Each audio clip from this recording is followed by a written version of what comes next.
Welcome to this new episode of ODR. I am Unreal Dean, your glorious and amazing host, and with me today is Stone Cool. Happy to be here, Dino. And today we have a very, very special new host, Sinwarshi. It's my first time!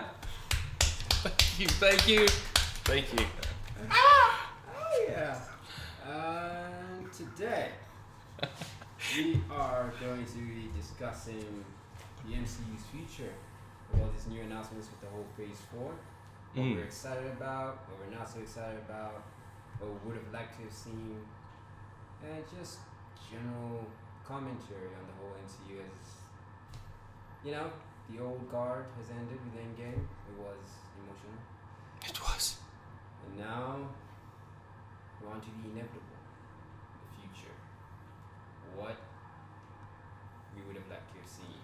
Well, I take it everyone here has watched Endgame. So, I think before we can touch on Phase 4, what did you think of the ending? Do you think they ended off Phase 1, 2 and 3 right?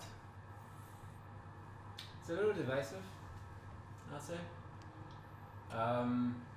But generally, I'm pleased. You know, like it's not honestly such a project. There's no real way we could actually end it off in such a manner that would please everybody. You know, and there's certain things that you would have liked, but you know, you have to kind of accept because this is how they could have just told it, and that's how they saw it being the best way to say it. And I'll go, yeah, man, you guys gave us something amazing, and you did the best you could with it. And yeah, man, I mean, this is one of the most ambitious movie projects I've ever seen in my life. I mean, anybody's ever seen ever. I think in the history of movies. Yeah, so I found the ending to be satisfactory given the scope of what they were doing, and I'd say they covered a lot of sense of certain characters and so on. So it created some loopholes. Yeah, and they've given, I think they gave proper closure to a lot of them. So yeah, I'd say they handed the reins over pretty good, in my opinion. I mean, yeah, there's certain things I would have liked to see different, but overall, I'm happy with it. Overall, I'm very pleased. I mean, obviously, I'm sad about certain characters. Yes. But yeah, man, overall, I'm pleased. I'm pleased, and I found it to be a pretty good sequel to Infinity War in itself. You know, and yeah, I just liked it. It was good. In my opinion, it was just good.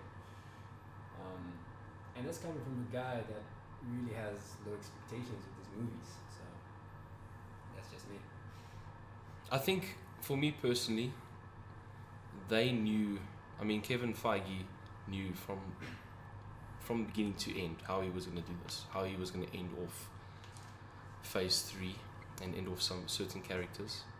And I think it was created in such a way to be emotional. I mean, it needed to be a tearjerker. People needed to lose certain, spoiler alert, just by the way. Yeah. People needed to lose certain characters that they spent 10 years with. I mean, you watch these characters develop over 10 years and then they were taken away in seconds. But I think for me personally, I would have taken a different approach. I know we all know Iron Man is the one that dies at the end and sacrifices himself. Well, not only him, Black Widow as well, but sacrifices himself. And I would have liked him to return, not in full capacity as Iron Man standalone movies, involved in certain battles and such, but maybe even just as a mentor to anyone else who's going to take over that position, or anyone else who's going to lead the Avengers going forward. I would have liked to see him in some capacity. But I think there was a lot more characters that could have taken that call and survived. Yeah. I mean, Captain Marvel, we all know, is one of the most powerful Avengers. They've said we have our own views, but I mean, they even say even more stronger than Thor. possibly. So, yeah, well, that's what they say. But I mean, she could have snapped the Then fingers. why didn't she? Why? Yeah, we're gonna circle back to her at some point. We'll get to that. So, yeah. I mean, she had the gauntlet in her hands. She did. So why didn't she just do it? I'm trying to think back now. Did she know she was there with the snap of Hulk? Correct. I'm trying to think now. Did she know that she needed to snap her fingers for this thing first in the first place? Maybe she had it, didn't know what to do with it. They've talked about it enough. I mean, they know about the snap. The snap, true. I mean, Oh, yeah, there's, she did there's get- support groups that are still grieving about this. Yeah. They know what happened. In real life too. In real life. I'm in one. Okay, so she should have known. She should have known. Cosmic Karen definitely knew. I think during the briefing where they were all together and Thor was there and Black Widow and all of them were there around in a circle. They informed her. They told her basically. Yeah, she returned with Samuel L. Jackson. And also, Bieber. you know, when they went to Thanos' little homestead, they talked about a second incident being detected. Yeah. Because when he destroyed the stones, when he used the stones to destroy stones, it created a massive energy blast.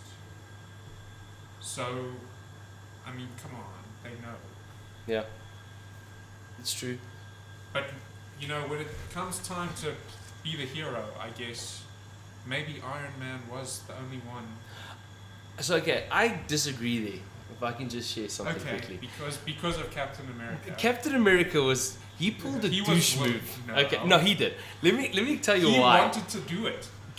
No, Tony Stark came up to him. He came with the classic entrance of the fast car, like he loves to do, sports car. Got out of the car, made a truce with Captain America, and then told him that you need to make me one promise, that I come out alive. He asked Captain America for one. He told Captain America one promise: I come out alive, and I get to come back to my family. I want to give you context for that. Okay, all right. What he meant by that is after they do the interdimensional jumps to get the various stones, he wanted to come back alive from that. He wasn't thinking, he didn't know about this. Nobody knew about the snap except for Doctor Strange. True. That is true. And Doctor Strange could not reveal it to anyone. Because if he did, it wouldn't have happened. Or there would have been this hero complex that they would have developed amongst themselves, because it's going to be like, I'm the one who's going to snap. You all need to protect me. You need to keep me safe. And like too scared to engage because he knows he has to do this thing in the end. And then, you know, having that hanging over him might have been too much. That's why he couldn't know. And he was alive enough to go back to his family until he realized, oh, I'm the one. And he didn't go back to the family though, because they were always at the Avengers base. Because that was before the final battle. You see, he was referring to the interdimensional jumps. The portals, the time jumps, yeah. Because Black Widow didn't come back from that. And she did. And you know who knew that Hawkeye or Black Widow was gonna die? You know who knew? The people who went in the other movie, and they just kind of let it happen. They were like, oh, they're going there? Okay. Not me. It doesn't end well. Yeah, you know what would have been an amazing scene for me, okay? Iron Man just about to snap his fingers, and as he's just about to do it, his hand gets grabbed, and he fails to do so because Captain America grabs his hand and says, I made you a promise. You're going back to your family. guys, can you imagine something like that? Because I'm thinking that he passed on the opportunity to be the hero because he wanted to put a ring on it. He wanted to go back in time and marry Peggy Carter. You know, I just thought it would have been an amazing scene. Imagine if you knew, for that second you thought, okay, Iron Man's gonna die. He's just about to snap his fingers. He's just about to die, and then Captain America comes in and says, "Well, Okay. I made you that promise." That's cool, Senwashi, but don't you think the fact that the Marvel Cinematic Universe, as we know it now, I'm not talking about Daredevil or any of that crap that came before. It started with Iron Man, and it ended with Iron Man. No, I know. No, true. That's what they were going for. It's poetic justice. Yeah, it ends how it began. You know, just. And I will confess something right now. It took me this long. It took me until Endgame to actually appreciate Iron Man as a character. Okay. Because I did not like him before then. I did not like the douchebag attitude, the I'm better than everybody else. Even even in Iron Man 3 when he was seen as just a human being and he did have weaknesses, he was scared, he didn't know how to carry on. I mean, we've all seen Iron Man 3. He was basically stripped of his, confidence, normal character. Yeah. Even that wasn't enough to make me like him. But in Endgame, I saw a real human side to him. Emotional side of him, yeah. So it took me how many 22 movies? How many is it? 21, 22? Just about, yeah. It took me that many movies to actually like this character. And if you dig into the history of Iron Man in the first place, that was the goal. He was meant to be a character nobody would like, but in the end, they would love him. So, as far as I'm concerned, they achieved what, they didn't mess it up. No, they actually did it perfectly, and nobody, except the people who read the comics, could have seen coming. Yeah, I mean, the movie verse basically did what Stan Lee and who was the guy who helped them with it? But anyway, they created Iron Man with all the things that were negatively seen, especially back in those days when they're creating Iron Man. And they created with all of these bad stuff, and they said, okay, here's a character with all the vices. He was an alcoholic, he's arrogant, he's got this ego and all that stuff. And we're gonna make you like him. That was his goal from the get-go. And I feel like the movies did well with that. And I gotta say, Robert Downey Jr. was actually perfect for the role. There would be no one else that could because he lived take that role. That life himself before the role. True. He basically lived that life himself. So it was, in some sense, some people would say it was just Robert Downey Jr. playing Robert Downey Jr. Makes It was sense. just him himself. It's like, yeah, whatever, it's me. And you can see that with the creation of the movies, what I saw was say basically what Robert Downey went through. Because before Iron Man, he was self-destructive and all that stuff. Now with the MCU fame and everything, he became like this normal guy who's good, he's doing charity Responsible. work. Responsible and everything. And you saw that progression with Tony in the movies. Yeah, Slowly it's slowly. true. It's very true. Look at Iron Man, the first movie. Look how reckless he was there. And then compare him to how he is just in the most recent ones. Like Infinity War and Endgame. Just look how his behavior is. He's not as reckless. Still has a cockiness going on. Yeah. It's That arrogance in but him. he's good about it, right? He's more for the greater good. He's he's more thoughtful about the people, despite he's still. Yeah, I think that what was very nice, how it was summed up by the Russo brothers, is that they had two characters. You had Captain America, who was selfless, and you had Iron Man, who was selfish. And at the end of Endgame, they swapped roles.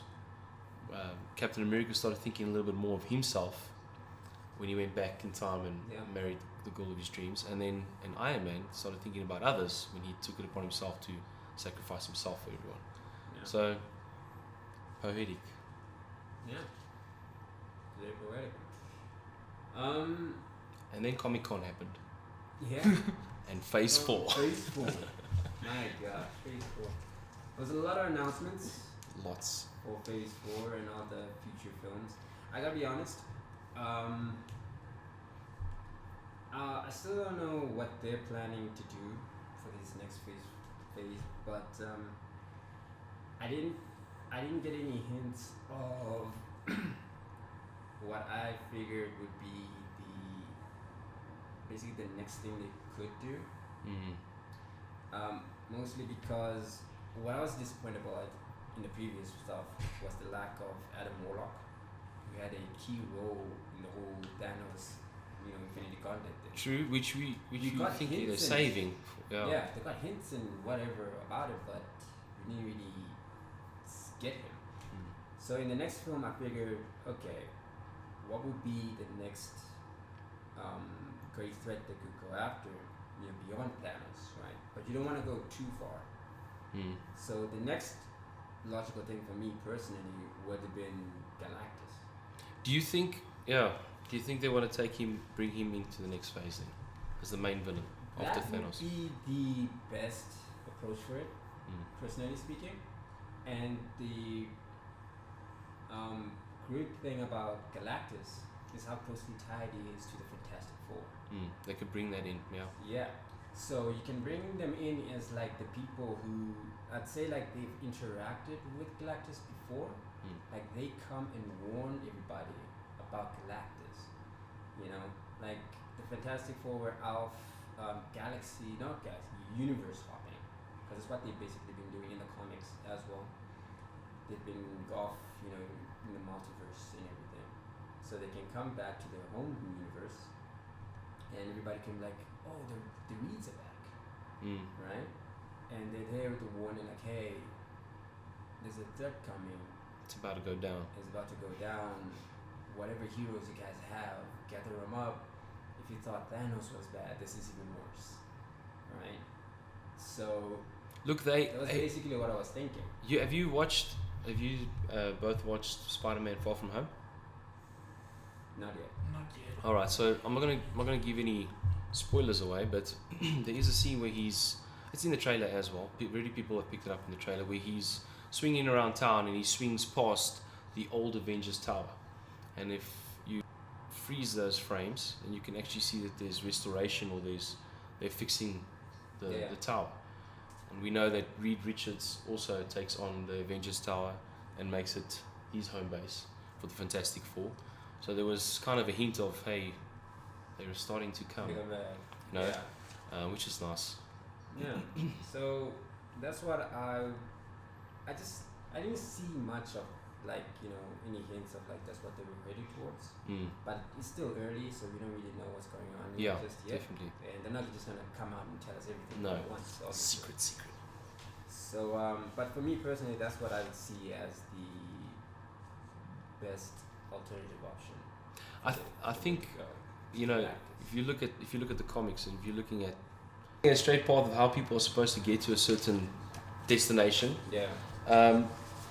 that would be the ideal way of going about it. But we also know that the MCU have always taken different routes. Yeah. And where we thought this is definitely going to be it. This is how they're going to go. It's like the comics, and they're heading towards that, and it changes completely, and it's different. So it's going to be interesting. Definitely will be. But I don't know. Some of the announcements and changes were very divisive. But that's a good word, divisive. Yeah. Because that's what's going to be happening in Phase 4. It's going to be a lot of diversity. But I'm going to tell you right now, I honestly don't see them making something that's going to be anywhere really close to what happened previously. I don't see them being able to give us something as equivalent as what we previously got in the past 10 years.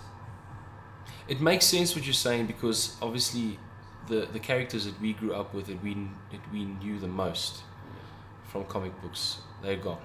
Well, Yeah. Thor's still there, but most of them are gone. You got Spider-Man as an anchor hero that is, people can Spider-Man- relate to. I find like Spider-Man would be like the connecting bridge for everybody. Between old and new. Or the new, which is what I was kind of surprised by when they announced that they were gonna try and make Captain Marvel like, what Iron Man was. The leader, yeah. Right. It kind of made me like, that's not really the best choice. The best choice was Spider-Man, because everybody knows him more. So you got the old people who obviously know Spider-Man; they'll go along with that. You got the new kids going in with Spider-Man, because everybody likes Spider-Man. Yeah, and there's a lot of things coming out now with Yeah. Spider-Man. Plus, you have the fact that in the movies themselves, Spider-Man was with Iron Man, learning from Iron Man. Got certain stuff from him, sort of a mentor, father figure kind of role as well. So it would have just been the logical step to have him just take up the mantle afterwards.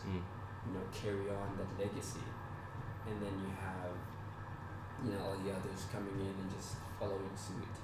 And it would be a great coming of age story for Spider-Man, where he has to now take up this new leadership role, and then he would just grow into it and mature, and watch him grow and become this leader, which is something new that we haven't really seen from Spider-Man before, where he has to be an actual leader to other, heroes and so on. Yeah, I agree with you. I do agree with you. But one thing we can all, I think, agree on is that the Marvel Universe is in good hands. Yeah. They've been making good decisions. They've been pulling the right strings, and they've nailed every character to date. I know we've got different opinions of Captain Marvel, but nonetheless, they've chosen brilliant actors to fulfill those roles, and they've really brought those characters, those comic characters that I used to read about when I was a kid, or still read about, brought them to life on the big screen. And I think it's in good hands going forward as well. I think they know what they're doing. And for us, it's going to be like, and it's also new. I mean, there are heroes being brought to the big screen now that some of them I've never even read on. Yeah. And so it's going to be new. But I mean, look what they did with Guardians of the Galaxy. Oh yeah. And they made us love those characters as well. And those are not really the most read about heroes in comics. Yeah. So. No, I agree, it's in good hands. Look, I don't doubt that they'll make good movies that are entertaining and great as always. I just hope they don't get into that whole thing of like, when you letting the success get to their heads. That's a thing that tends to happen sometimes, and I just hope they can avoid that. Do you think the craze is going to start dying down? We've seen it all. Do you think? Bit. I think a little bit. Yeah, I think for me, like I would always go and watch Yeah. anything that's superhero related, anything to do with superpowers. No, there's gonna be some people that are just gonna be like, okay, they've ended it, they're continuing, not really all that interested. But it won't be a lot. But a lot of people will continue to go watch these films. They're still good. They're still, a lot of people are interested in comics and comic book movies. And I just feel like, there'll be people. It won't be as crazy as it was before, but it will still be a huge success. And if they just do it right, as they've done, keep up the momentum, it'll be good. Well, I've got movies here that have been announced, movies and TV series. So obviously we all know that Disney's a big part of this now, and Disney's bringing back bringing for the first time a streaming platform, and which allows them to be able to expand their universe not only on the big screens but also on the small screens in our homes. TV series, which they did a little bit of with Agents of S.H.I.E.L.D. Not too much. There was some cameos. However, with Daredevil and Punisher and the Defenders and that didn't really tie in all that much into the movies. But now they're going to be heavily going into almost like what we call cross-platforming for games. Yeah. It's going to be going from TV to movies to TV to movies. So you got to be really following the TV series if you want to really understand what's going on in the universe or in the phases of that stage, which is obviously a very good strategically good thing to do from Disney, because they want you to subscribe to their streaming platform. So Yeah. it makes sense that they're going that route. I am not excited about it because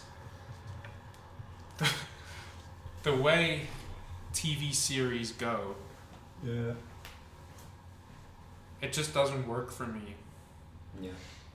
Is it the next big stuff? I have literally watched season 1 of Daredevil. I haven't watched any of the other stuff. What are you gonna say? It doesn't interest me. Oh gosh. It doesn't interest me because it doesn't tie into the movie verse. Okay. Here's the thing. And it messes with my equilibrium. No, here's the thing. The first seasons for, I think it was Daredevil, they did mention, the first Avengers movie. Yes, they Well, mentioned the they mentioned Battle of certain New things. York City. Even in the Jessica True. Jones first season, in the first season they mentioned Mm. that kind of stuff. But But it's like, okay, so where were you when all that was happening? yeah.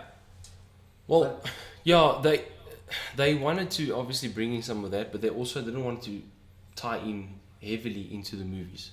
Yeah. And I think it was in preparation for this whole Disney Plus streaming platform that they created.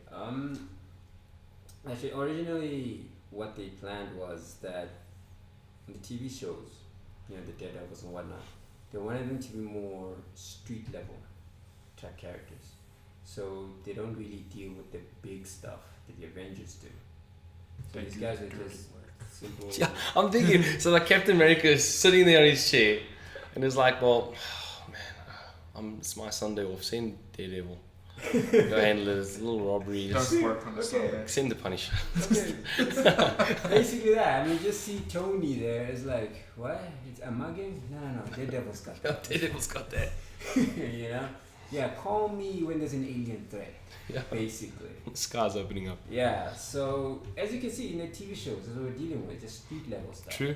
Common things that, they're above the police, but not quite.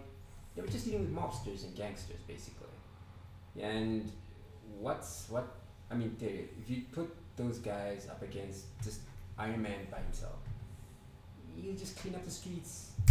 Boom, done. One episode, we're done. That's all it is. They're all done for and gone. So that's why you got Daredevil, guys who don't exactly have the same kind of abilities and powers as the Avengers do, And they also don't have the same resources. They don't have all these heli carriers and And the budget and to yeah. pull off all of that And they in don't a have TV the- show. Yeah, and they don't have the legal backing as well. Yeah, true. All that lawyer work is gonna be crazy. What I would have liked was just for a lot more, for them to be mentioned a lot more in the movie universe. Like we got some in the TV universe of what was happening in the movie universe. Even if they just made a reference. Yeah, or just like, a picture or something, like a like- newspaper, yeah, like like Daredevil just- does it again. Or, And that would be a sweet moment for true fans. true. Like, they did not blow it up, but they just referenced it. Mm. Yeah. They just acknowledged that there is this crazy, group of people taking on crime, not getting caught. They're vigilantes. They're not deputized, Mm. but the police don't want them to do what they're doing, but they're also kind of not stopping them. Yeah. They acknowledge that they are there. That's it. And I think you know, like you said, a picture or a newspaper clipping or something. It would have been so cool. Or maybe something like just an offhand reference where like, you know, maybe like when they're just taking a break or something, Natasha walks by, it's like, hey, you were having an influence on the normal people. There's this weird guy who's apparently blind. Yeah, yeah. The stuff. You see, they didn't want to introduce the TV characters into the movies because they obviously are going to, at a later stage, they want to introduce Daredevil and all these other characters to the movie universe, but they're going to use different actors. Yeah. So yeah, I can understand that they didn't want to introduce these characters when you can actually see them, but yeah, reference them so we could hear it and be like, oh well, that's relating to Daredevil, you know. Yeah. But I know even with Agents of S.H.I.E.L.D., Agents of S.H.I.E.L.D. was very closely tied to the movies. However, even Agent Coulson wasn't mentioned once in the movies. You know, they all. Well, he was dead. So. Yeah, but you know, coming back to life, and you know, it's even with Nick Fury, just even be talking about or mentioning it or something like that. You know, there was nothing related to that. But I don't know. I think they just there wasn't really a lot of communication to them. But then again, they were starting to move away from Netflix and all that stuff, so they wanted to start fresh. Bring those to an end. Yeah, so they brought start fresh now, again. Imagine you're the director of Daredevil or Iron Fist or Iron Fist. And I don't really care much for. Well, just imagine you're the director of that show, and you just find out that your life's work is just like meh, and just like put in the dustbin. To be honest with you, when I heard that Netflix is breaking ties with Disney and they're going to be cancelling the shows, and not even extend the shows onto the Disney Plus. I mean, you could have at least brought over the director or just continued at that side. But no, I mean, you own the character anyway. Exactly. So you just scrap the whole thing. Yeah, you just scrap the whole thing instead of just introducing. Or maybe, okay, we'll see if that doesn't materialize. But you know, being someone that I've watched all the Daredevils, all the seasons, and I really enjoy them, and I enjoyed the characters. I really did enjoy the characters. And when I heard it was finished, the show was done, I mean, I was disappointed. I can't imagine them, you know. I can't imagine the director or even the main actors. Like I said, it's your life's work. Yeah. I mean, the fun thing that I found was like Daredevil was the more popular one. And it was basically for the TV shows, Daredevil was the Iron Man. He started it. Definitely. It was the first one they did, and everybody got into it because of that. And everybody went in with that mindset of okay, they're not going to really focus on what's happening in the movies, but was sort of tied. So I get the disappointment that people have with that it's ending, and that they were expecting, you know, ties, references, and so on. So I get that disappointment, and yeah, man, I just feel like they could have just, you know, ported it over, you know. But hey, man, they made their decisions, and we gotta see what they're planning to go ahead, because they plan to give us some stuff, and I'm sure there's gonna be good stuff. So. Yeah, this is the next phase is till 2021. All right, so I've got a couple of the announcements that was made at Comic-Con. With your permission, I'll just mention them, and then we can go, you know, we can discuss them more in detail. All right, so Black Widow, that's coming up. Yeah. This obviously we all know that Black Widow dies. Natasha dies in Endgame. So this is a prequel. Okay, and this is set between the Civil War and Infinity War, that gap. Okay. And it basically explains what happened with her during that time. David Harbour, you guys know David Harbour? Yeah. Stranger Things, The Cup, Chief Hopper. Also Hellboy. Who's watched Hellboy, by the way? The new Hell. I still gotta check that out. Oh, I was disappointed, guys. Have you watched it? Yeah, I was disappointed. It's a whole other thing. We'll talk when you guys watch it. Let's save that for another podcast. Yes, yeah. I'll watch it and then we'll see. We'll probably disagree. Probably. But yeah, so he's gonna be playing Red Guardian. That's the Russian version of Captain America. Oh. So they're gonna be bringing him in. Okay. And then Rachel Weisz. she hasn't been assigned a specific role, or we don't know about yet. But there's rumors. Well, we know for sure that the main villain is going to be Taskmaster. And you, Rachel Weisz. She used to play in The Mummy. So The Mummy 1, 2, 3. Taskmaster. The red Yes, hair. and no, huh? What? She's got black hair. She's the love interest of The Mummy. Back with Brendan Fraser, when it was actually good. But she had red hair though. Did she have red hair? Did she have It was red hair? brown. Brown. It was brown black. Maybe in the sun it was red. But yeah, they okay. It's not been confirmed, but they believe that her role will be the Taskmaster. Yeah. Apparently, she is definitely. She comes from the same time as Black Widow when they were in training and such, Yeah. but she takes a different route. Okay. Like the 007s love to do. 006 took a different route, that kind of way. So it's not been confirmed yet, but Taskmaster. That's Yeah. a guy. that is a guy though. This gender swapping thing. Okay. It's happening a lot. Next one. It's happening a lot. I don't know. Don't you know that gender is a social construct? Well, dude, let's not get into that. Just Yeah, insert but here. All right, then the Eternals. Never heard of them. Yes. Same. Eternals. They are. You guys don't know the. No. We're not all nerds. I know a bit. I know history, but I don't. I'll be honest with you. I know about them, but I have never read a comic. I've never read a comic of the Eternals. Yeah. No, they've had some, but they're not. Success comics. Mm. Eternals are basically just perfect Beans. humans, Hmm. basically. Thanos is an Eternal. Yes, he was a Titan. Yeah. Yeah. They moved to Titan. Most of them lived there. Mm. There's actually two sects, like groups.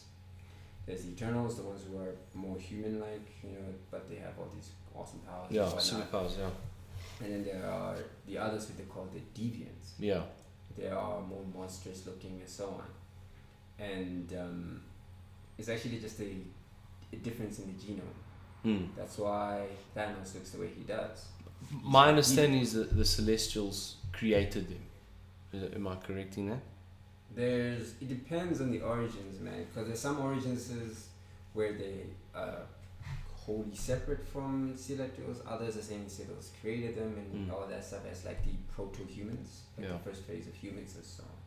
So really, continuity is a little dodgy in certain areas when it comes to that. But basically, what we're looking at is Marvel's versions of the New Gods. Mm. Yeah, that makes sense. When reading on their history, it relates to that. Yeah. That's pretty much what we're seeing there. Mm. Yeah. All right. Well, I think it's gonna be. I think it's gonna be good. Look, they've got some good actors in there, and I mean, to name just two of them that we all know is Salma Hayek. She's gonna be playing Ajax, and Angelina Jolie, our Tomb Raider, is gonna be playing Thena. So yeah, I think. Look, they say that they were always here. They were always on Earth. So they were before humans. Okay. Yeah. And they were on Earth, and they obviously, like you say, the perfect beings, and they're capable of all these superpowers.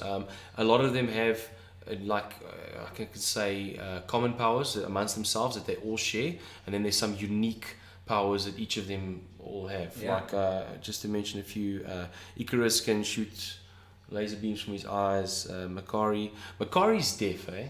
The actor that's playing her will be the very first deaf actor in the Marvel universe. Yeah, So that's pretty cool. And she's capable of super speed. And yeah, so they got all different unique powers. But what I want to know is, where were they when it was all going down with Thanos? Basically, like the gods, they're just not interested in petty human squabbles. So they didn't want to get involved, almost like Mount Olympus. Yeah. Makes Basically sense. it. I mean, if you got these people with godlike powers, and you're just walking around, and you just see these humans just, you know, going about their days and whatnot. You wouldn't really care what they do. I mean, it's like, for them, I feel like it's just as the human lives are just as interesting as an ant's life to us. It's like, okay, the ants, they're doing the ant thing, whatever. Makes sense. Okay, that makes sense. I can see that them doing that. Yeah. However, I mean, we all know that Thanos was, maybe not in this universe, but we know in the comics he was part of the Eternals, Yeah. and surely they would know that. Yeah. So would you not act upon that like there's a fellow brother, the bad brother, the ugly duckling of the family? Yeah. He's causing all this. You know, let's intervene because it's from another From what I've seen in the films, I feel like it would be a wholly separate thing from thing. the Eternals. Because I feel like the way Thanos was talking about his own planet Titan, the way he spoke about it, It was like he was alone. it's like it was a whole separate group in general. Even if he is an Eternal and everything, I feel like he's just over there with a whole other group on a different planet, Yeah. doing their own thing, and these Eternals are on this other planet doing their own thing. So not really talk much, Okay. you know. Maybe they had a little bad blood fight. Like, no, we don't want to talk to you anymore. You stole my chocolate.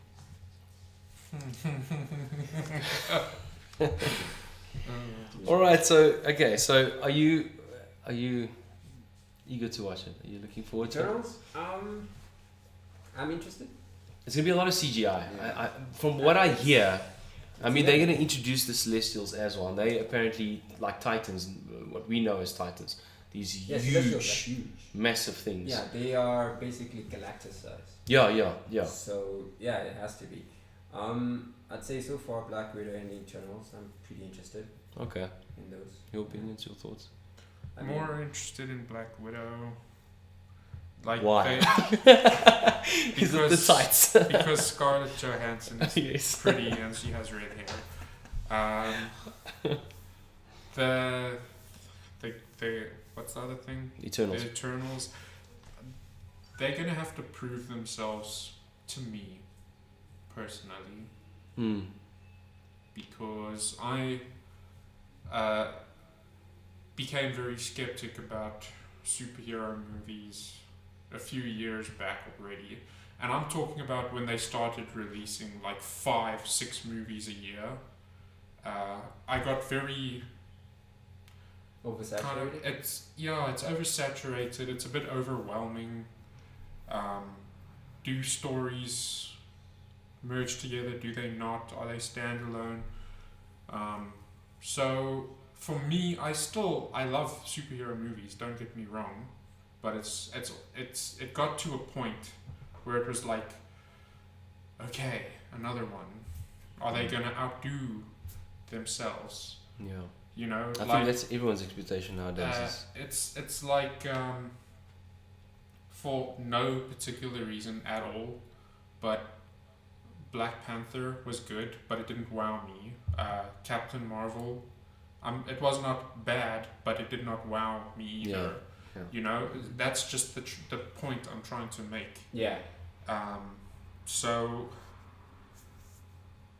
there are certain movies that if I had never seen them, it would make no difference in my life whatsoever. Yeah.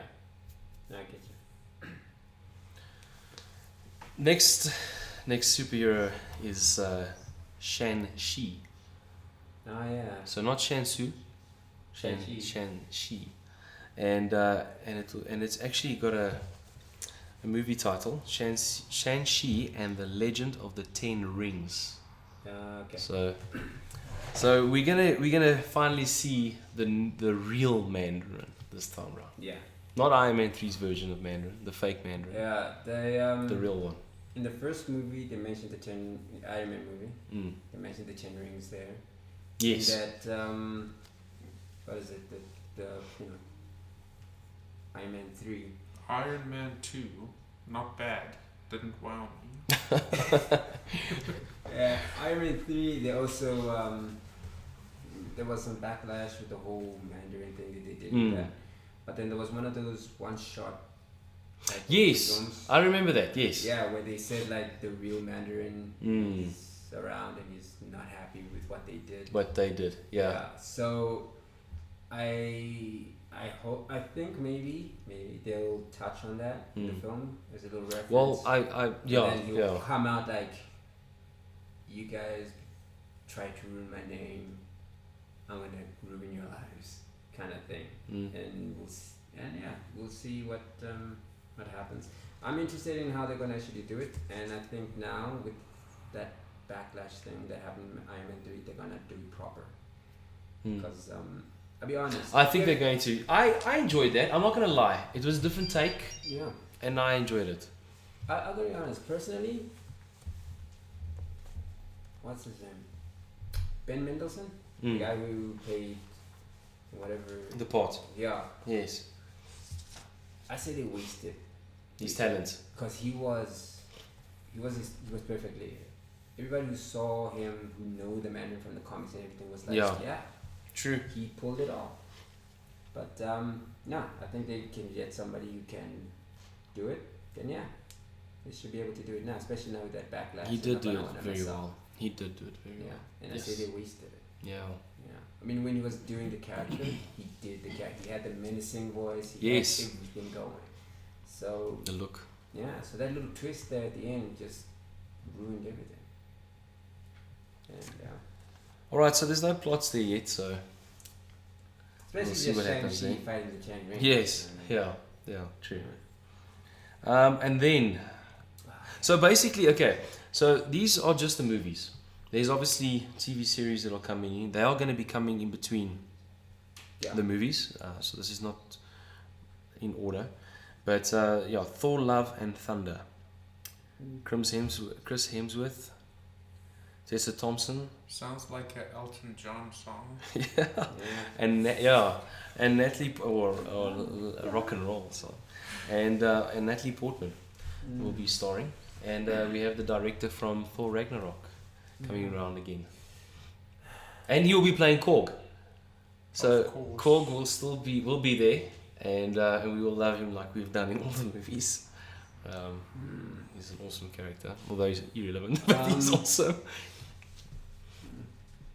So the approach that they're going with is okay. So we actually know when exactly Thor: Love and Thunder will be taking place. So Thor: Love and Thunder will be taking place before the events because no one knew exactly what was going to be happening. Maybe they thought that this would be a movie that's set in the future, and then Guardians of the Galaxy 3, which we all know at the end of Endgame, Thor goes with the Guardians of the Galaxy. He becomes the Guardians of the Galaxy, and everyone has been mocking it, saying that it's going to be called the Asgardians of the Galaxy, but the director said no, that it's not. It's going to be Guardians of the Galaxy 3.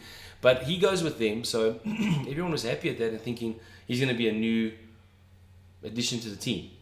Now we hear that Thor: Love and Thunder actually takes place before the events of Guardians of the Galaxy 3. So there's a lot of theory on that, people speculating on, does he get dropped off somewhere, or does he like come back somehow? Because we all know he meets Valkyrie again, and Valkyrie is on Earth, and she's now the queen of Asgard. So yeah, they're thinking that maybe he's not going to be at all in Guardians of the Galaxy 3, which I think is going to be a little bit disappointing. I would have liked to. If it's said before that, what I'm thinking is more of like Chris Hemsworth is going to be in the film.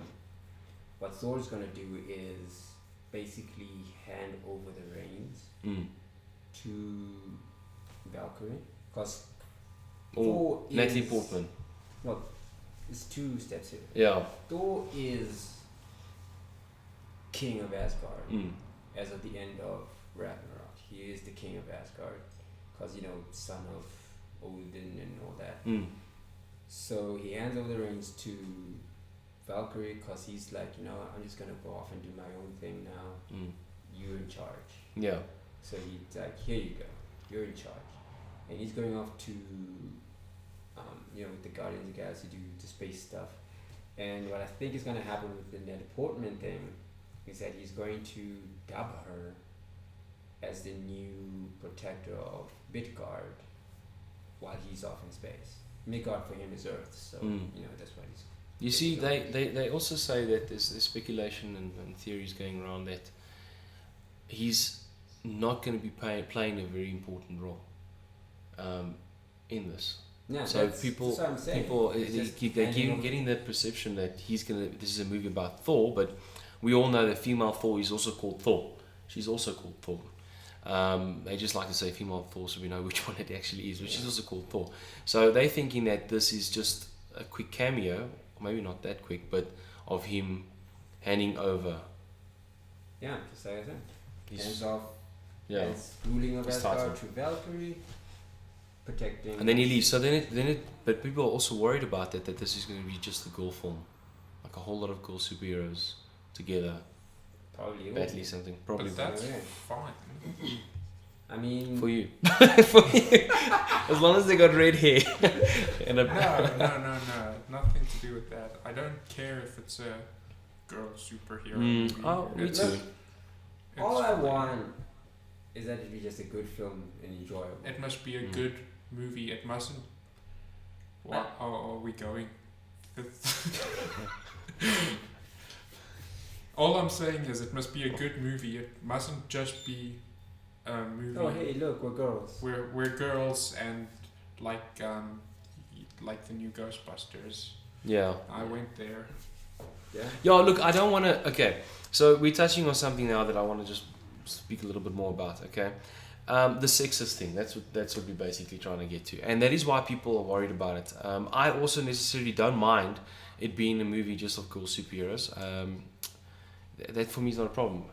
But for many people out there, and I can relate to that in some degrees, that if we're touching on the topic of sexism and male and female and who's more superior and all that, I can understand Marvel's need to address that, but address it in subtle ways. Don't make it obvious. Don't make it obvious that this is what we are trying to sort out. This is a problem. Everyone knows it's a problem. We know it's a problem. We're trying to solve the problem, and we're trying to hit you hard by solving the problem. Yeah, that's what we're saying. It's almost like they creating a problem in a sense. They're making us more mindful of this, that there is a serious problem. Instead of just saying that we're adding female superheroes to our cast. They're going to be more of them, and they're going to do their movies. They're going to have awesome stories to tell, but we're not going to be on that the whole time that this is because we're trying to prove that we're equal to men and that kind of thing. Yeah. So I welcome. You understand? Yeah, of course. But like with Captain Marvel, and that's where we see we have our differences. Yeah. But with Captain Marvel, that's where it was trying to hit home. We're trying to make you aware of the fact that this is a problem and we are trying to resolve it. Not like, it's just another cool superhero and she's a chick. So guys, enjoy it. Enjoy this good story. I mean, the perfect movie, to use an example to show the difference between the Captain Marvel, is Wonder Woman. The Wonder Woman film, it was a good film. Yes, brilliant. It just told his Diana. It showed you her origin story a little bit. It showed her going out into the world with the naivety, learning about it. Yeah, exactly. She about wasn't just instantly amazing because she's a woman. They showed her training, learning to fight, She developed. failing, overcoming her. She earned it. Yes. Yeah. She overcame her naivete and all of that stuff and learned, hey, so this is how the world is. Here's people. Here's men, they do this. Here's women, they do this. Everybody's just trying to live their lives as best as they can. They're doing what they can.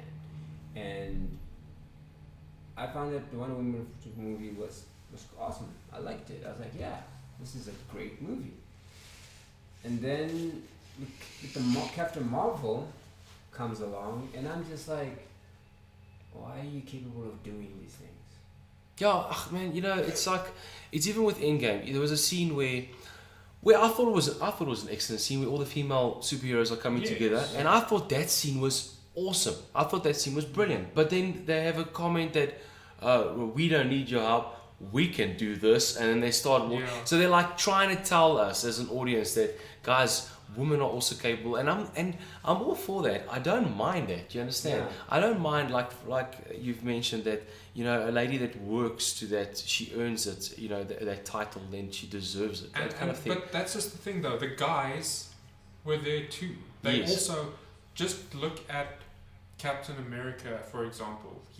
Before he was a super soldier, he also climbed his way up the ranks. He was also this weak little dude. And he also got bullied and beaten up, and you know, it was all part of his process of becoming Captain America. He became Captain America. It wasn't just like bam. Given. It wasn't just like bam, you're Captain America, you're awesome. I mean, even what's the doctor guy who saw him, he chose him, right? Seeing, okay, he's a good guy and everything. He has the personality that I'm looking for.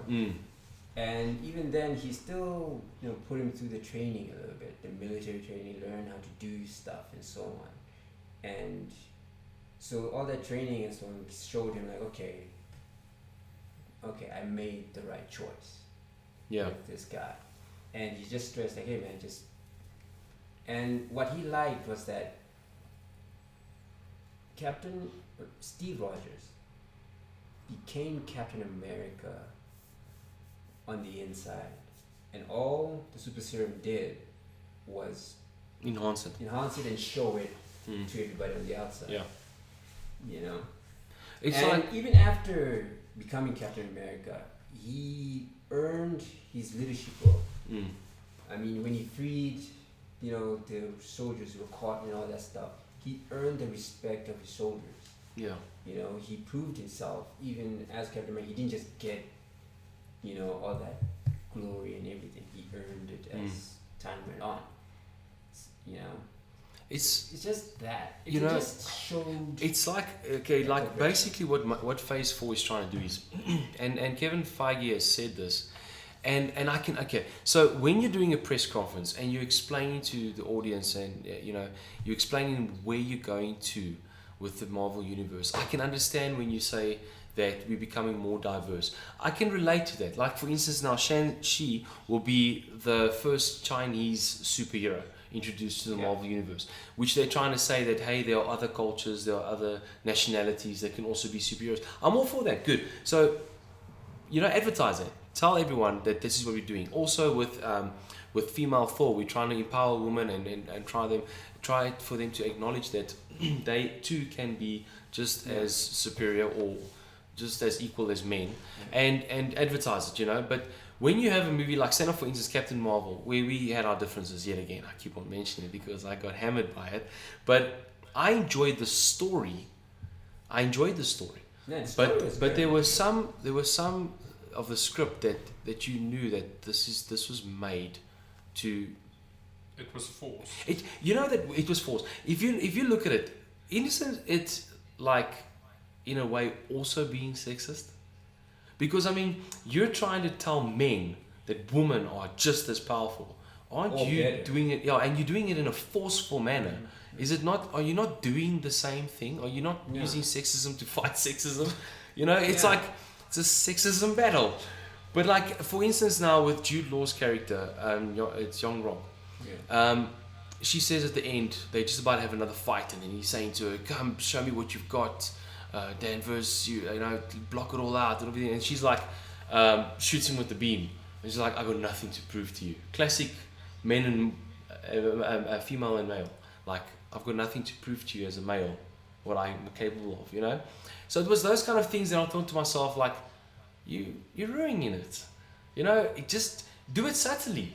You know, and the more you do it, the more people will also get accustomed to it and used to it and enjoy it.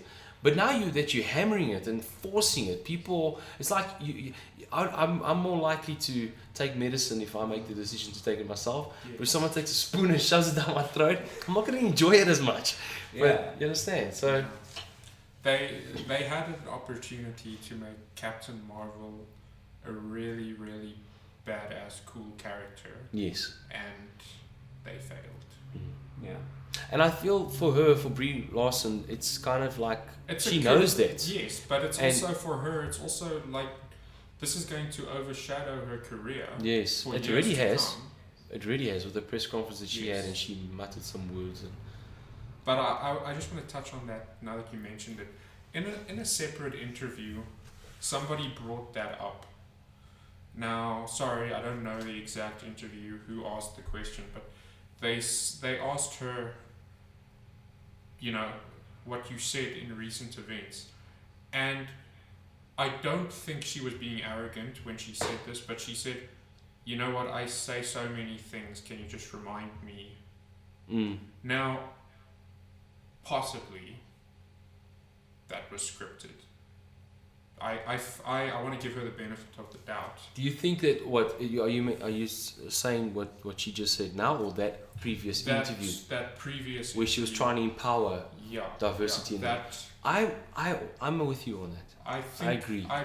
I believe it could have been scripted, Yeah. and she might have not wanted to say it at all, or she might have felt uncomfortable saying it, and Because it's never been a problem for her in the past. yes, exactly. And this whole persona that has now become attached and affiliated with her, that she's this like feminazi kind of person. It was not that way before this movie, so Yeah. something has changed. Mm. That's why I say it. I mean, the hair got cut off, and she took on more of that mainly role. You know, I did enjoy her movies before, and I gotta say, I did notice that it was a kind of drastic shift. It was, because if you look at Con, I think it's Skull Island, she also played there. Yeah. She was Okay. She was great, and none of that was an issue. I mean, she just acted the part, and it was. She played And the the part thing well. is, her acting, she's not a bad actress. I know people were commenting like her acting wasn't great, it was more wooden and so on in Captain Marvel and stuff. But maybe she was asked to be that. That's the thing. You know, maybe she was forced to be that, like this military soldier with no personality, and that is what I want you to bring to the screen. And it's Because I know she's a good actress, because I've seen her act in other things, and she can act really well. So to me, it was like, something's kind of off a bit. But no, man, I don't know. We'll see. We'll just see. You see, there's rumors that. Okay, well, this is not a rumor. We do know this is for certain, because this was mentioned at Comic-Con by Tessa Thompson, and who plays Valkyrie. And in this movie, she's going to be looking for a queen. She specifically said a queen. And she also specifically said the word kin. So she's the kin of Asgard, and she'll be looking for a queen. And the rumors are that Captain Marvel will be the queen. So we do know that that's how it is in the comics. Not necessarily Captain Marvel, but her love interest is of females. So that's where they're trying to bring as much diversity as possible into the next phase. There's some points where it feels it's a little forced, but I still think so. I'm really hoping that Have you ever the tried scripts to? are done properly. You have to finish that. You know what happens what sometimes happens when you force a fart. I'm just saying. Okay, so with that, I don't know how we're going to segue from that. Speaking of farts, the multi-universe. The next movie is going to be Doctor Strange. And the title of the movie is going to be Doctor Strange in the Multiverse of Madness. Sounds insane. Sounds like It sounds great. You know what? I've read, there was a Doctor Strange comic. I think it was last year. That was a short series, and it was one of the best comics I've ever read. It dealt with like how magic was disappearing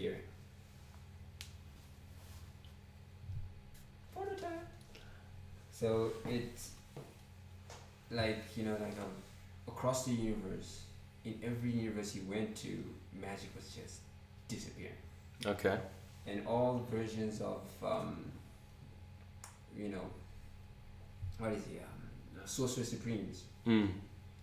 Most of them were dying, or dead and gone, and magic was just dimly, and the multiverse was in danger of just losing magic completely. Yeah. And it was a crazy ride. And since with the Thor thing, where they're bringing female Thor, that storyline, I'm kind of thinking maybe they could bring that storyline in there as well, because it was pretty popular and it was insane because it delved deep into the world of Doctor Strange works with, and it is utter chaos madness in there. Yeah. Do you also think showed a lot of secrets and stuff that was hiding? Do you think they're going to bring in a lot of the main cast and give them different roles? Or are we going to see, instead of Tony Stark, but rather his father take on the mantle of Iron Man in another universe? Or maybe, probably. If they want to go, I mean, I'm just thinking that just this title alone means they can do anything. Yeah, man. I mean, they could do anything. It could be the movie where we actually find the Fantastic Four again. We could. It could. Yes. I mean, we could see Miles. Okay, but who will be the cast for the Fantastic Four? Will it be the original? No. Or will I heard some people, because I mean Captain America was Human Torch, and it'll be like, hey, I'm the Human Torch. Like, there'll be this moment where what? they're looking at each other. Wait a minute. I know this I guy. can just see Wanda going, Steve? No. Yeah. No, Johnny. Oh. Johnny. Steve. Yeah. or like, him walking away, like Human Torch, it's Human Torch, and then like walking away, and the press be like, that's America's ass. That must be Captain America. It's America's ass. That. No, Johnny. Listen, he's just like, flame on. Oh no, it wasn't him. I don't know, but look, there's obviously I'm not gonna say I hated the Fantastic Four, the original movies. I enjoyed it. We were young for its time. and naive. Yes, so if we go back and we watch it, then we'll obviously see all the flaws and issues and problems and things with it. But for its time and for our age. But Jessica Alba.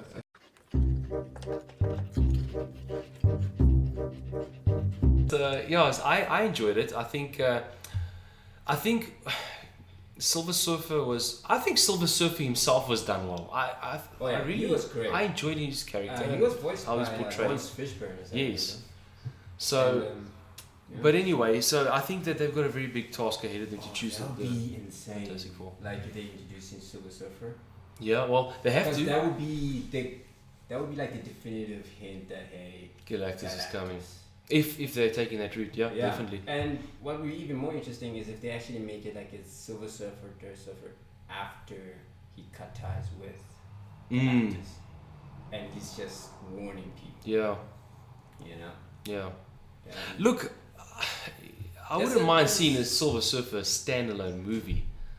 I wouldn't mind seeing that. It would be awesome. I mean, just to give his origin story, because that was an awesome story. Yeah. They say that this will take place after the events of WandaVision, which is the TV series that they're making that's going to be having Vision and obviously Scarlet Witch playing in together. And we'll come to that just now, but there's something that Scarlet Witch will be co-starring Benedict Cumberbatch in this movie, and I know that you've got a thing for Redhead, so that's going to be a plus. The best Olsen trend. It's going to be awesome. And the director said that this is going to be a horror movie. See, that's what I'm saying. Remember that story I was telling you about? Yes. People dying, doom and gloom. Horror, monsters, and all kinds of crazy stuff in there, man. It was. But in this comic, did he go to different to different universes? And then when you mentioned the Sorcerer Supremes, was it different versions of him then? It was different versions of him. His title. Yeah, there were some of them were like him. Yes. Others were like completely different people. that were still taking on his title, Yeah. but they were the dying. Sorcerer Supremes of that So universe. they could do that, eh? Yeah, there was even Wong. There was a Sorcerer Supreme. You know, one of them was also Tony Stark himself. Was a You see, that's what I'm saying. We Sorcerer could see them really changing things All up kinds of drastically, crazy because stuff. they could do it in a news. Like he could be, coming to a certain universe, and then something's playing on the news on a TV, and there's a battle with the characters we think that should be there, but Yeah. are different Yeah. altogether. Because they did. Kevin Feige did say right after he said horror movie that it will be a PG-13 movie. So he told everyone it's PG-13 not R-rated. horror movie. Yeah. No, but still, yeah, scary. And then one of the biggest announcements at Comic-Con, this was obviously left right after everything was done. Mahershala Ali came out on stage, Yeah. 2-time Oscar winner. Great actor, very good. No, yeah. Played his part in Alita Battle Angel so well. I dig him as an actor. Okay, we'll get to that now. But they asked him to put on a cap. And on his cap said Blade. So they are introducing Blade into the MCU. Yeah, man. About time. It's about time. About time. It was about time. So And they're who gonna- else to play Which that part? means that With there's going to Mahershala be Ali. vampires. Yes. Yes. Or people with really sharp teeth. So there's a lot of speculation with this, because we all know Blade with Wesley Snipes, that was obviously R-rated, and it was obviously a lot of blood and gore, which the MCU universe is not known for Because of Disney. because of Disney. But they actually saying that they've not said whether or not this will be a PG-13 or R-rated film. However, just to bring into something with that context, Deadpool, the director of Deadpool, announced that Deadpool 3. This was just him announcing, because they love to do these kind of things, give us little exciting moments. Yeah. But he said that Deadpool 3 doesn't necessarily have to be R-rated to be a good movie, Yeah. obviously. which leads us to believe that maybe they would like to even introduce Deadpool into the MCU. And obviously Deadpool 1 and 2, that version of Deadpool will not be able to be in the MCU. I don't see how they can drop the rating after everything, because everybody is used to Deadpool That version, yeah. being R-rated. So I don't see how they could do that. I mean, yeah, I get he doesn't have to be R-rated, but he needs to be. Yeah, R-rated. for his character, for people, especially the way they like the movies, they enjoy the Yeah, movies. Whereas I mean, we got 2 movies with him that way. People are gonna be like, kind of put off by him suddenly just being. You know what would be funny? If they introduce him where there's a full cast. So let's say Avengers, the next Avengers, and he's part of the team somehow. And every time he wants to swear, some kind of noise, there's some kind of noise that interferes with the word. So that everyone that knows Deadpool knows, okay, he was doing it. Mm-hmm. And everyone who, is not used to that character and also doesn't like the character or doesn't like the swearing, knows that, okay, at least they did that for me. That would be quite funny. I mean, it's just about to drop an F-bomb and then a car goes by with a siren or something like that. Yeah. Just his character. I think his character would be awesome in the MCU. Just the funniness and everything that he brings. Yeah. So I would love to see him and Spider-Man interact. If they bring him in, then he must be just a part of everything. It mustn't just be about Deadpool being there, though.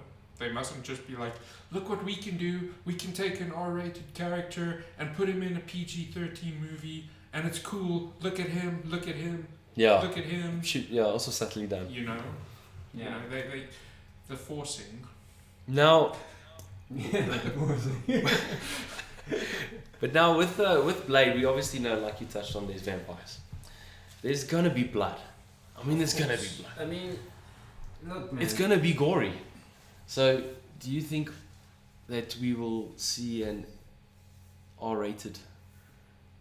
I mean, it's Disney though. Okay, but However, Disney can change. remember that Disney has specific studios for specific movies. Right.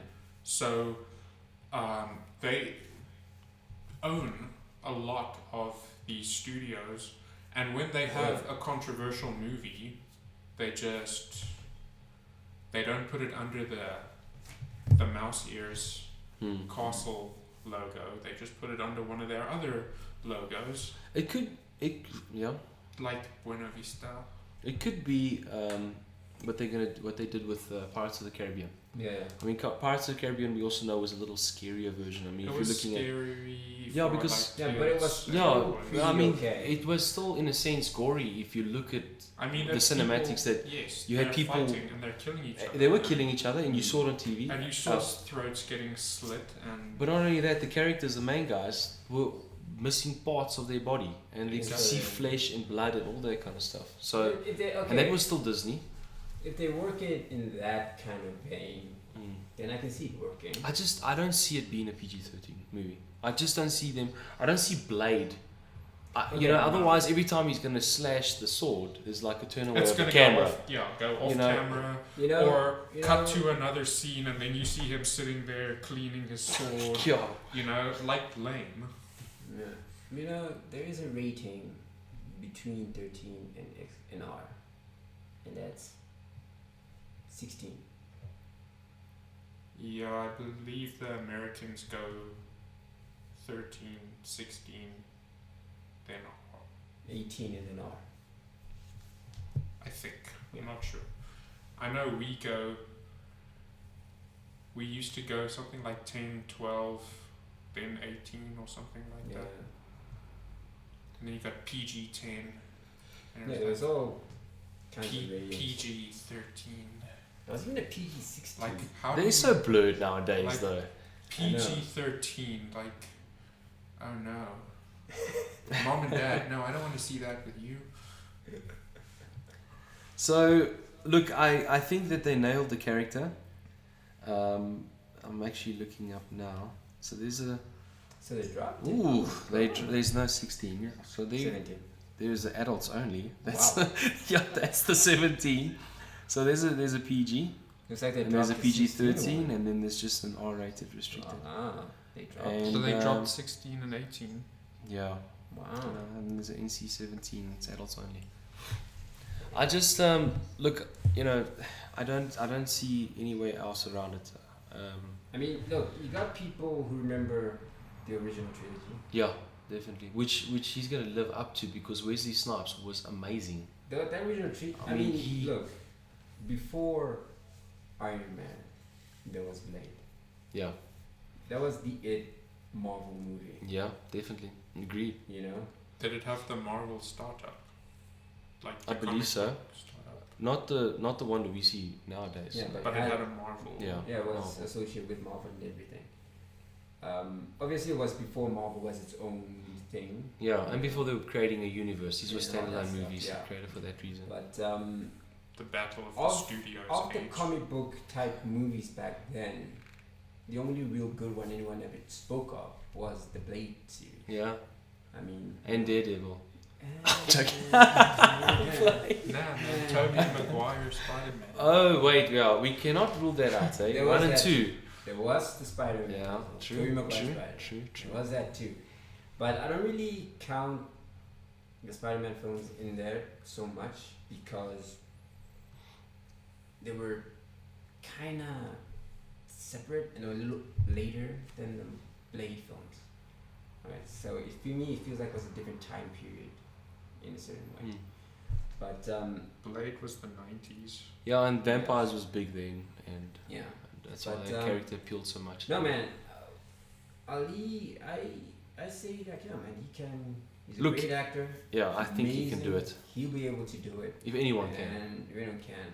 If anyone can take up the man. He looks like a young Wesley. He does. That's the thing. He really does. It It's looks like, true. yeah. So he's got the Blade thing going, so he can do it. He's even got like a deep voice Yeah. and everything.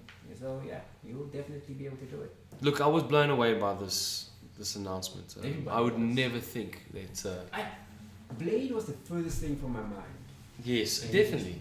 Agreed. I agree, because I thought that what they're doing obviously is they're leaving Fantastic Four and X-Men, the inclusion of X-Men as well Yeah. for Phase 5. I'm thinking. just to give keep a little meat on the bone, you know. Yeah. But Blade was a shocker. All right, then on to the TV series that they're going to be introducing now soon. I must say, some of them I'm a bit skeptical, but there's some of them that I think I will quite enjoy. I because of the actors that are playing the roles as well, and also the storyline. So there's Falcon and the Winter Soldier. The Falcon and the Winter Soldier. Yeah. That's going to be played by the original actors of the Avengers, Anthony Mackie and Sebastian Stan. We've just, for those of you that cannot see, we've just introduced biscuits, so there'll be some munching. You're just raiding people's pantries, man. I'm hungry. Stone Cool just raided my cupboard and found the biscuits, but they're good biscuits. So yes, Anthony Mackie and Sebastian Stan, they're going to be reprising their roles as the Falcon and Winter Soldier. Baron Zemo is going to be the villain, and he's going to be in full costume. So we didn't see him in Civil War. Yes, we didn't see him in costume in Civil War. He wasn't very Baron Zemo to me. No, he wasn't. He was finding himself. he was becoming villainy. But he's going to be the main villain in this series, and the storyline behind this is that, and again, the diversion. We're throwing in the diversion because we all know that Captain America this time around will be a black version of Captain America, and the government is going to be against the Falcon as the new Captain America. Just like in the comics. Just like in the comics. So I think that's where they're going with the whole thing. I could be wrong. They could be going with that. Can you hear that? They could be going with that. You know, do not replace Steve Rogers. He was the only Captain America. No one deserves to take on his mantle. Or they could be going with the racial version of it. You know, the comics had a heavy racial undertones to it. They did, because they were it was at that timeline in our lives that I didn't mind. that was a big thing. Yeah, especially in America. I didn't mind the whole concept of like, you're not Captain America, because everybody just, when they see Captain America, they see Steve Rogers. And it will take an adjustment period for some people to get to terms with that. Yeah. Totally don't mind that. I just, the racial undertones, I just found they were unnecessary to actually tell the story they need to tell. Yeah. You know, all they had to do was just be like, yo, we're not really accepting you because Captain America to us is Steve Rogers. Yeah. Right? Not that we're not accepting you because of racial reasons. If they just said, because you're not Steve Rogers, that's it. Yeah. It would have been fine. Yeah. And it wouldn't be this beating over the head message. That's the whole thing is. Just this beating you over the head with this message. And even so, you can just have it randomly now and then, under surface. Just have there again, subtly, yeah. Subtly, that's it. Where somebody might, do they hate you because you're not Steve or because you're this? And you're just like, I don't know, neither or. Who can tell the difference? Yeah. And just leave because it at that. it would make it unpleasant if you're watching an entire series where it's hammering on that the whole time. Like, and the government is portrayed as all white, and you know, just hitting on that the whole time. And the thing that would actually make it even better in telling the story would be like, instead of just having it be continually some white person, you know, rejecting him all the time. That'd be somebody else. Say you have some black person like, nah, I don't like you as him because you're not Steve. Yeah, exactly. But now that's where I come in with the whole making people more mindful of the problem. Yeah. You know, when you don't know that something's a problem, you won't regard it as a problem. But as soon as you are mindful and people keep on reminding you that it's a problem, you start to understand that it is a problem and look at it as a problem, and then you feel exactly the same way. It's a problem. So and like no solution gets presented. No solution. So you got younger generation that are watching this getting series. All angry for nothing. Getting angry for nothing, saying, "Hey, wait a minute, that is an issue and that is a problem." And then you get, but also on the other side of it, you get people that are developing hateful feelings as well. So where there are some people that are not liking that this is portrayed because it's no longer the case, you get some people where this is actually igniting something within them, like, wait a minute, maybe I should be having bad feelings against a different race, or culture, or nationality. Another thing is, for some people, what I feel like it's kind of this thing of that whole. It's not necessarily that. Like a piece saying like, like white people are so racist, so on, so on, so on, so on. And then eventually someone would be like, okay, if you want me to be evil, then let me be evil. That kind of mentality of like, okay, you see me as this racist, then I will be this racist. Yeah. That's what they come into terms with. Okay, fine. You want me to hate you, then I'll hate you. For those reasons. Some people develop that. But I don't think it's always. Others go too far, others in one direction when they get overly sympathetic. And others, as you say, they go down the bad path. You see, I think with them already, they addressed that matter when they chose. There could have been Winter Soldier. Winter Soldier could have been the new Captain America. There were hints of it because, if you look at Winter Soldier, he picked up the shield and he threw the shield as well, so there was hints of that, hey, he could be Captain America. So if they had gone that route, it wouldn't have addressed the problem. But if they had just them alone choosing Anthony Mackie's character, as it already touched on the top problem. You understand? It's already made us used to the fact that, hey, a person that's in charge or a leader that takes on the leadership position can be of a different race or culture or nationality. So you've already that's what you've done. Tell another story. You've already you've hit that story. That problem. In a subtle way where people can actually enjoy it. They'll get used to it because watching the whole series through, you get used to, okay, Falcon's the new Captain America and he's a black version of Captain America, but hey, I actually enjoy this version of Captain America and I enjoy this actor because now they're not touching on their story, and all of a sudden you become used to that idea and that fact, and you've resolved the problem instead of hitting on the problem every single episode. I just wanted to touch on this quick. The Captain America thing actually hits on another issue that's with the Thor thing. Yeah. With Captain America, you can say Captain America is a title. It's a role you play. You know what I mean? Because you have Steve Rogers, the man, and you have Captain Rogers, the title. Captain America, the title. Yes.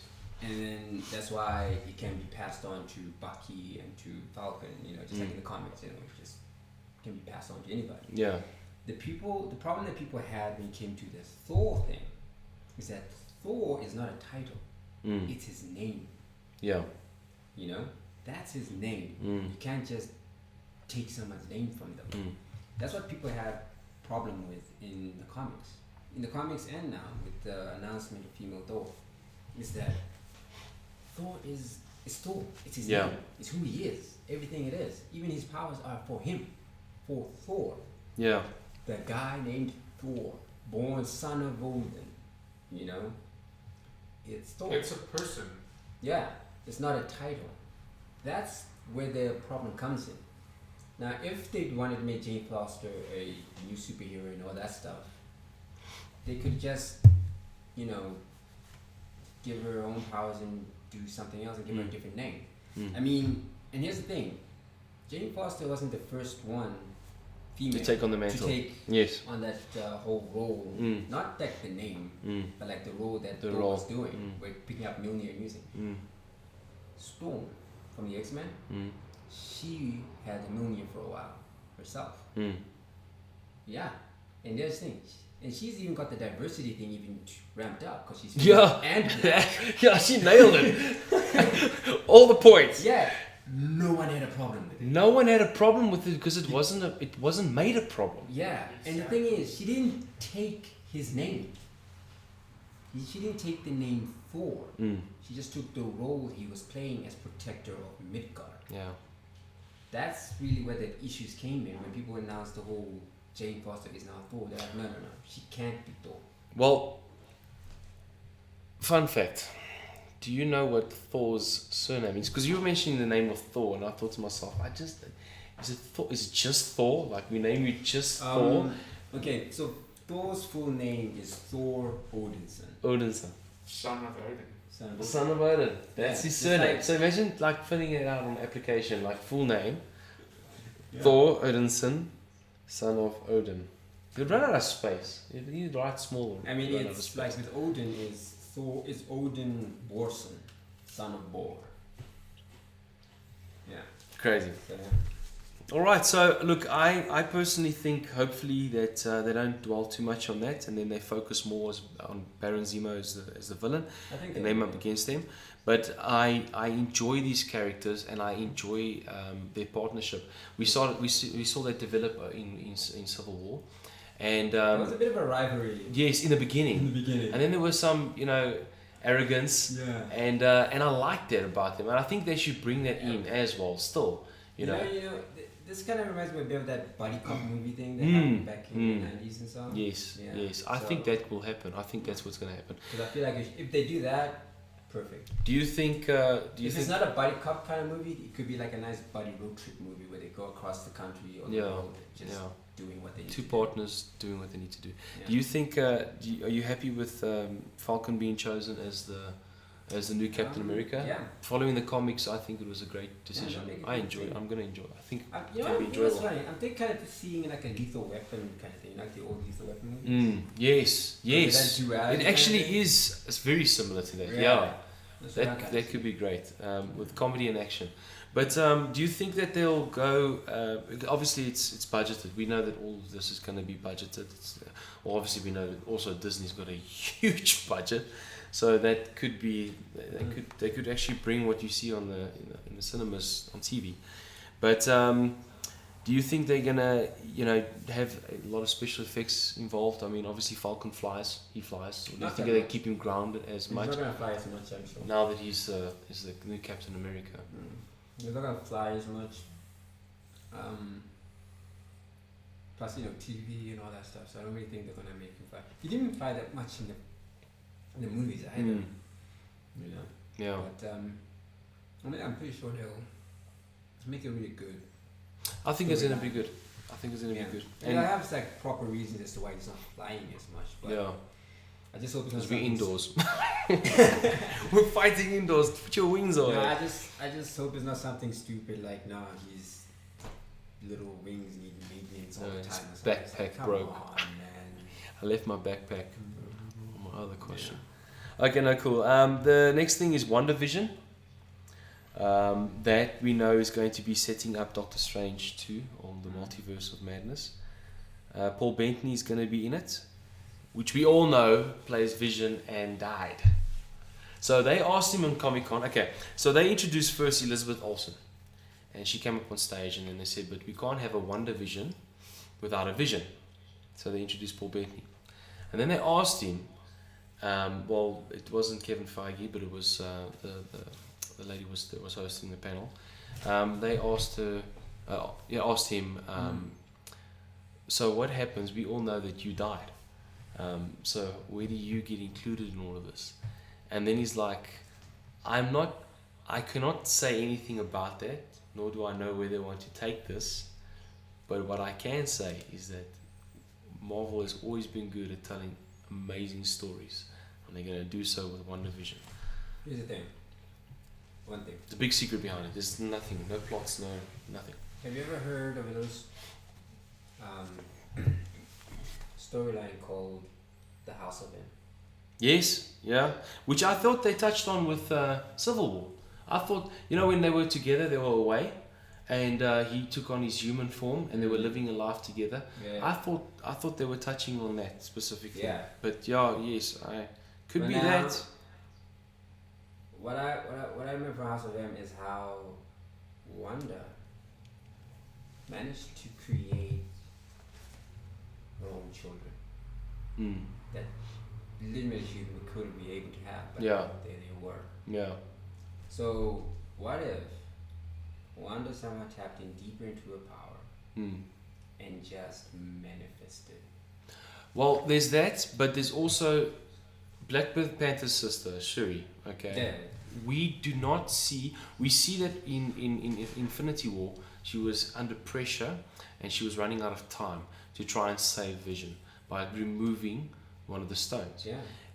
And she was very, very close before they came in and did this. Now, we all know that it was told to Vision that if Thanos removes the stone and it's still intact, he will die. We know that. But we also know is that they were trying to save him in a sense of trying to remove the stone as best as possible so that if the stone ever does get removed, or they were going to at that stage hide it, but if it did get removed, that he wouldn't die. Mm.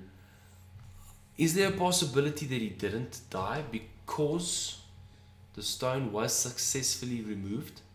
Because we didn't see her either fail or not fail at that. Yeah. However, We just see him coming down and obviously saving. just one issue I have with that though. The way Thanos took it out of him. He got no brain. This guy got no brain. Yeah, but the way he took it out of I understand he went grey and everything, but there's reboots, dude. You reboot computers all the time, okay? I'm just thinking that yes, his metal bent a bit, okay? But you panel beat that thing out. Man. You can panel beat that thing out. Man, I'm gonna get a picture of that dude, and I'm gonna show it on the freaking on the YouTube, right? And you're gonna see how damaged that head is. I'm just thinking that he's all robot. So if you're looking at a human thing, that no human would survive it. But if you're looking at Vision, I'm thinking that he could have survived that. I'm thinking that. So I'm looking at maybe what happened was, we all know. Well, he wasn't there obviously at the main battle with Thanos, but Yeah. but he could have been taken away. We know that there at Wakanda, the Winter Soldier was housed and he was repaired and looked after and taken care of and everything. Okay. So why not Vision? Maybe they moved him away and they started to repair him because, I mean, that civilization is so far beyond our the rest of the world's technology. There's a possibility that during this entire time they were repairing him, fixing him, panel beating him out, giving him a new spray job, and the Vision's there. Yeah. Man. That's my theory. God upgrade you with vibranium body. Yeah, with a vibranium forehead. That's what he needed. Yeah. Cool. All right, then the next thing is Loki. So we all know that Loki died in Infinity War, Yeah. but Or did he? or You know. he was dead, I think. You know. But you know, was it like? But yeah, was you know what the thing about the Loki thing? When I heard about the story of Loki, all I can remember is Kid Loki in the comics. You know, but then there's this other one where he's more still sort of young, and I can just see like his basically his adventures, just his misdeeds really. But no man, I can just see like a Kid Loki. Well, Like basically, it's Tom Hiddleston. He does his thing, and then we see him putting a sort of like a safeguard for himself, where instead of dying, he reverts back. well, to we the kid. we know he didn't necessarily die, Yeah. because what happened was in an Endgame, they went back in time, and as soon as he got the chance, he disappeared.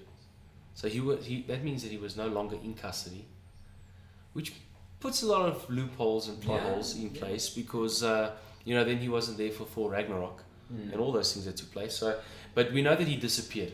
So what is a lot of rumors going around. Well, Kevin Feige said that this is in different times and in different places. Loki will be at different times and different places. So what my understanding is that this is still a prequel. Maybe Loki did still die, but this is him back in time doing so. And being the god of mischief, he can do some crazy things with the timeline. It's like you can really do a lot of we things. can see like Kid Loki doing his kid things when he was still young, messing around with everybody, and then see him older, going to his mischief, maybe we'll see him turn Thor into a frog. That's the thing. A female frog. Yes. Hey, don't forget there's Lady Loki as well. Yeah. Yeah. So What? red hair. She's got red hair. Of course she does. She has black hair. Yeah, she does. Then something I'm really looking forward to. Really looking What forward if? to. What if? Yeah.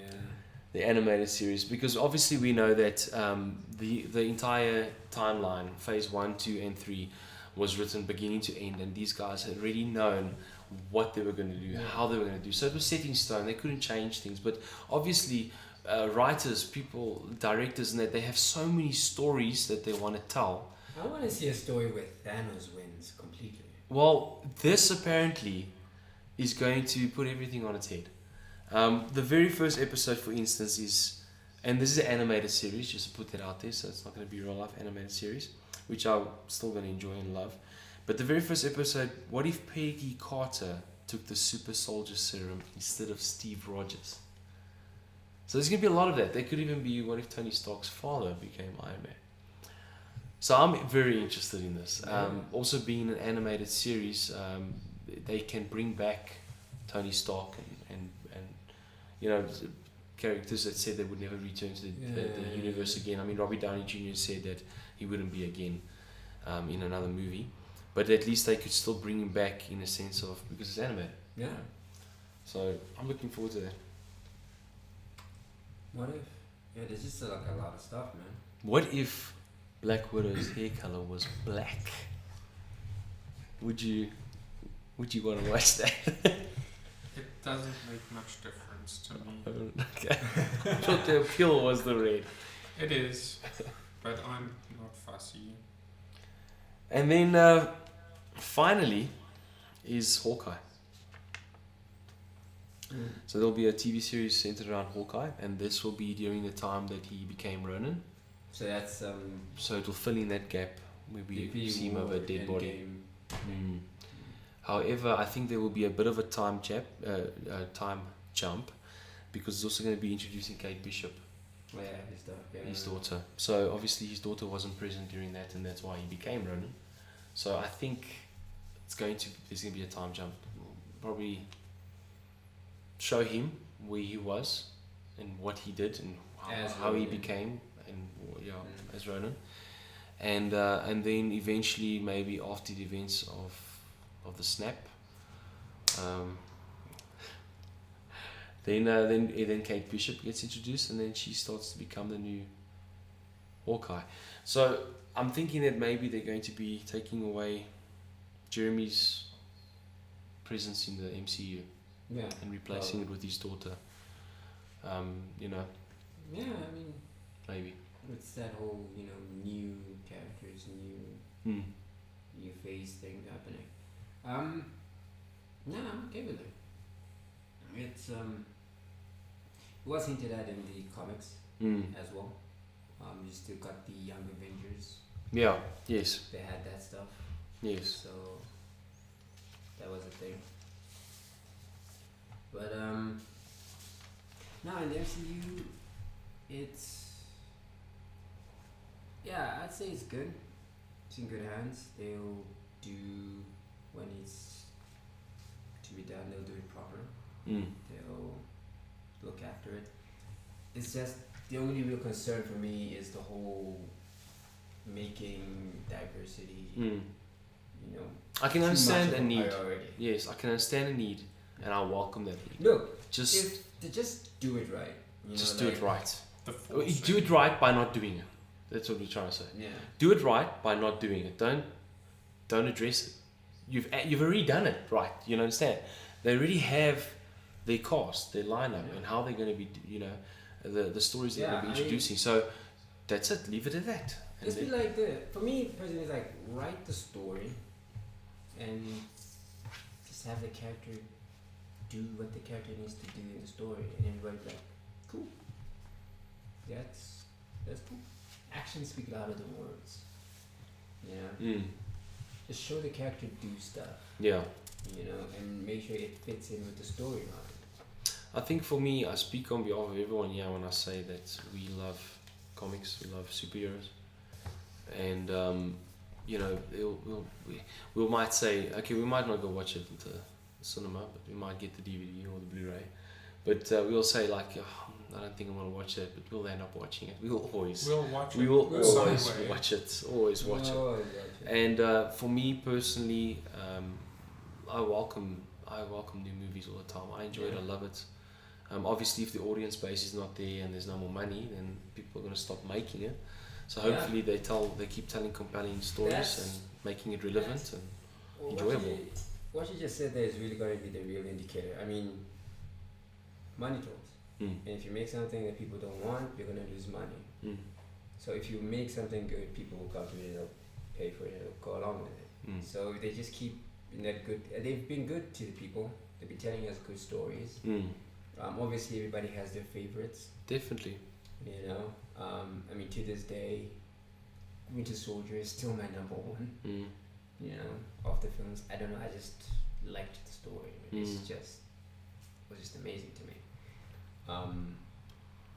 But yeah, it's also from Marvel. It's also a strategic move because they like I mentioned before, they want to get their Disney platform, their streaming platform. That's great. People, you know, they want more audience base there, but also the comics. I mean, Marvel themselves would also like people to buy more Eternal comics, or buy more Doctor Strange comics. You know, because by doing this, people will see, this character could be quite fun to read up on. Yeah. And then that way sell more comics. I mean, it's what happened with the Guardians of the Galaxy, man. I mean, people barely read the comics. The movies come out. People are reading the comics now. That's it. Yeah.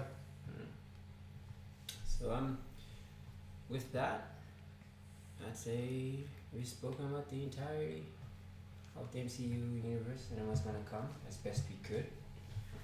And covered a lot of topics, a lot of controversies. Yes. Yeah, we a lot of common ground and a lot of diversity. Yeah, but speaking of controversies, next time we're diving into the most controversial of the comic book juggernauts, DC Comics and the universe.